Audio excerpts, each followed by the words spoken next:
Okay, folks, got some glasses here. I've had this track for a while, but as you can see, how small the print is, I haven't read it, so I'm going to read it now that I got my glasses. Praise God. The cure for alcoholism. The most destructive drug in general use today is alcohol. Alcoholism is one of our most serious national problems. Recent statistics indicate that in the United States, 2 out of every 3 adults drink. There are 18 million problem drinkers, of which 10 million are confirmed alcoholics. Children and youth are increasingly using alcoholic beverages. Nearly 4 out of 5 high school seniors have drunk alcohol within the past month. More than 60% of our nation's 7th graders, 1/3 of the high school students in our country, boast of getting drunk at least once a month. Evangeline Booth of Salvation Army fame spoke true words when she said that alcohol has drained more blood, hung more crip, plunged more people into bankruptcy, armed more villains, slain more children, broken more marriages, wrecked more manhood, dishonored more womanhood, broken more hearts, blasted more lives, and dug more graves than any other poisonous scourge that ever swept across the world. There are a variety of reasons for drinking. Some want to celebrate, others say that drinking relaxes them. Younger persons often want to belong to the smart set. Others drink to try and drown their troubles. In other words, most people begin to drink in order to show off, to relieve tensions, to forget worries, or to escape from reality.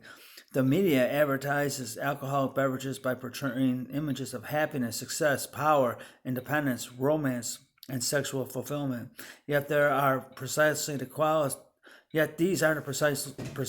qualities that are destroyed by the alcohol user. In recent years, the national preoccupation with the threat of AIDS and the widespread use of heroin, cocaine, marijuana, and crack have overshadowed the awful magnitude of the alcohol problem.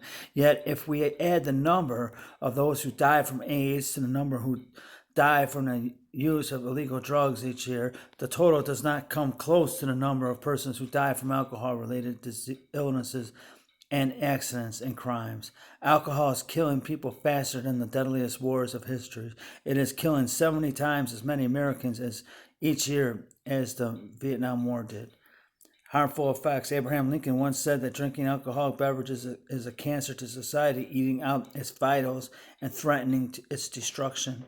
Places where alcohol beverages are sold and used are the first places a police officer will look for crime, and the last place he will look for virtue. Alcohol does much to bring deterioration to one's physical well-being. U.S. News and World Report 11/30/87 describes the toll which alcohol takes on the human body. Long-term alcohol abuse causes a striking increase in cancers in the liver, stomach, and colon. Alcohol destroys thousands of irreplaceable brain cells with every drink. Wine and beer used cause the lining of the stomach to become inflamed, often leading to the formation of peptic ulcers. Chronic abuse of alcohol frequently causes high blood pressure, which increases the risk of strokes and heart attacks. In fact, alcohol begins to alter the functioning of virtually every organ from the moment it enters the body. Alcoholics live 10 to 12 years less than non-drinkers. Alcohol can even pass through the placenta to the developing fetus inside the body of an expectant mother, and harmful effects can be transmitted through breast milk to newborns. Furthermore, alcohol often leads to a variety of criminal activities. U.S. News and World Report 11/30/87 declares that alcohol is a factor in nearly half of America's murders, suicides, and accidental deaths. In all, it claims 100,000 lives per year, 25 as many deaths as all illegal drugs combined.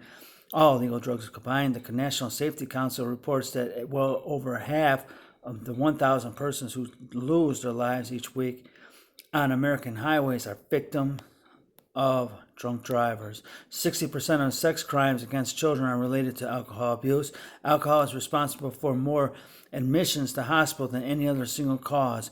80% of all persons in prison are there because of alcohol-related crimes. Add to all these deaths and injuries the financial waste, the broken lives, the fractured homes, the heartaches, the fights, the misery, the agony caused by drink, and we begin to get a picture of the harmful effects of alcohol. Surely these facts alone should be enough to convince thinking persons not to drink. Moderate use. Ordinarily, people do not drink 5 or 6 cocktails the first time they taste alcohol. Drinking usually begins as a social act, something that is done to be agreeable in the group, like having a Coke. However, to use alcohol in moderation most often leads to most frequent use.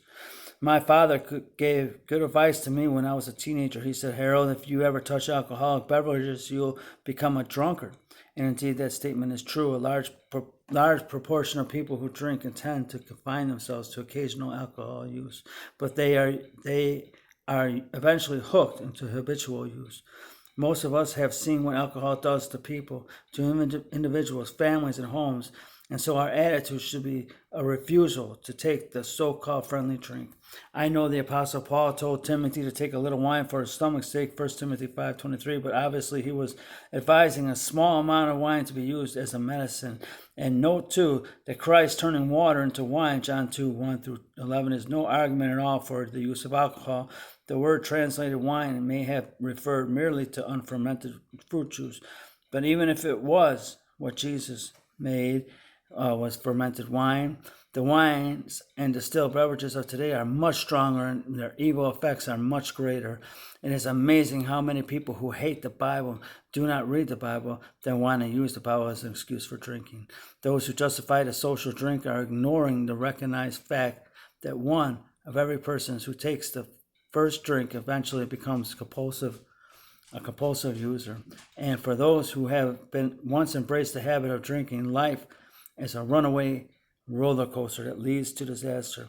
For the user of alcoholic beverages, even the most innocent gathering of families or friends, a wedding, a casual gathering, or on a sidewalk, or a holiday get-together, can turn into a nightmare, a temptation, and an indulgence.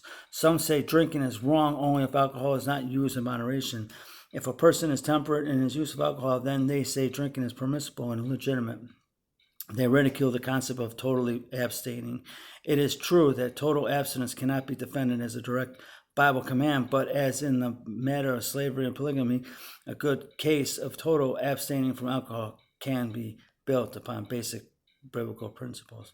The use of beverage alcohol has never brought one good thing to the human family. It spoils family life, harms the physical body, and creates a setting for violence and wickedness. When we talk about alcoholic beverages, we are not dealing with an ordinary beverage like lemonade. We are dealing with an extremely harmful and habit-forming drug. Surely even drinking in moderation is a dangerous practice. And I'm going to close it. We're going to have part 2.